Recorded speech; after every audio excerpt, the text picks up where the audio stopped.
Rasisme adalah penyakit. Rasisme adalah virus.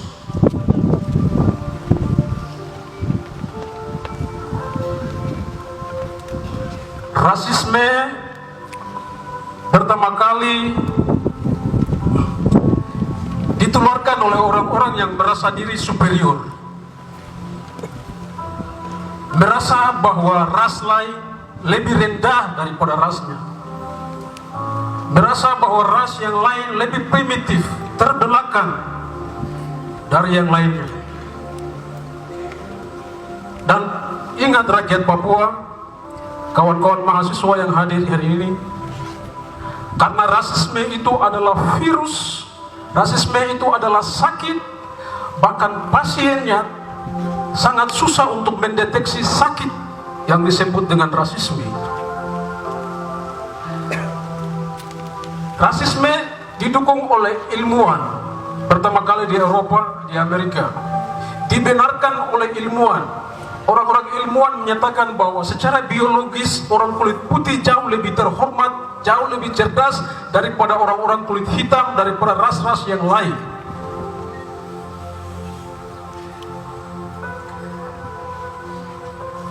Penelitian ilmiah itulah yang menjadi pembenaran bagi kolonialisme, menjadi pembenaran bagi imperialisme untuk menguasai benua Afrika, untuk menguasai Asia, untuk menguasai Pasifik. Karena secara genealogi, secara biologi, mereka merasa bahwa mereka adalah orang-orang yang lebih cerdas daripada ras yang lain. Sehingga muncullah prasangka buruk terhadap bangsa lain, ras lain, bahwa bangsa dan ras yang lain adalah orang-orang yang terbelakang, primitif, orang-orang yang kelas bawah, orang-orang kelas 2, yang harus ditundukkan, yang harus dijajah, yang harus dikuasai, yang harus dibangun, yang harus dieksploitasi, yang harus menjadikan mereka sebagai budak.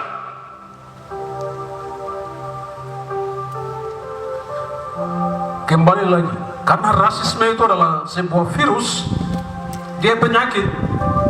Kolonialisme membawa rasisme itu sampai pada wilayah Pasifik, Asia dan Pasifik, masuk di dalam budaya cara berpikir orang-orang Asia, orang-orang Indonesia, orang-orang Nusantara. Anda bayangkan 350 tahun lebih budaya rasis itu betul-betul tertanam di dalam beberapa generasi dan yang panjang di dalam generasi orang-orang Asia maupun Pasifik akibat dari kolonialisme. Dan karena dia virus, rasisme itu dari pelaku ditularkan kepada korban. Korban itu adalah orang-orang yang terjajah. Ketika Indonesia merdeka, Indonesia berhasil mengusir kolonialisme keluar, tetapi dia tidak berhasil mengeluarkan rasisme yang ditanamkan oleh budaya Eropa terhadap orang-orang Nusantara. Karena dia virus tadi. Karena dia virus, dia menjadi budaya orang-orang Indonesia, menjadi inlander, orang-orang yang terjajah merasa bahwa mereka adalah orang-orang yang rendah harkat dan martabatnya.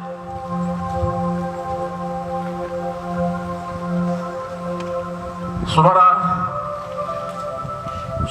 saya harus bicara ini untuk menyampaikan bahwa penyakit rasisme itulah yang menyebabkan Soekarno pada Trikora menyampaikan bahwa ras lain, bangsa lain, termasuk bangsa Papua tidak berhak, mereka adalah bangsa boneka yang tidak berhak untuk menentukan nasib politik mereka sendiri. Itu adalah prasangka rasis. Merasa bahwa orang-orang dari bangsa lain, bangsa Jawa, bangsa Melayu, merasa bahwa orang-orang Papua belum maju, orang-orang Papua masih primitif, sehingga mereka harus ditundukkan, mereka harus diatur, mereka harus dibangun. Nah, apa yang mereka buat? Bangsa dan negara yang sedang dipersiapkan oleh orang Papua tahun 1961 dianggap sebagai bangsa boneka dengan prasangka buruk bahwa orang Papua tidak bisa bernegara sendiri, berbangsa sendiri. Nah, kawan-kawan mahasiswa harus belajar ini. Rakyat Papua kita harus belajar bahwa pencaplokan wilayah ini, aneksasi wilayah ini didasari dengan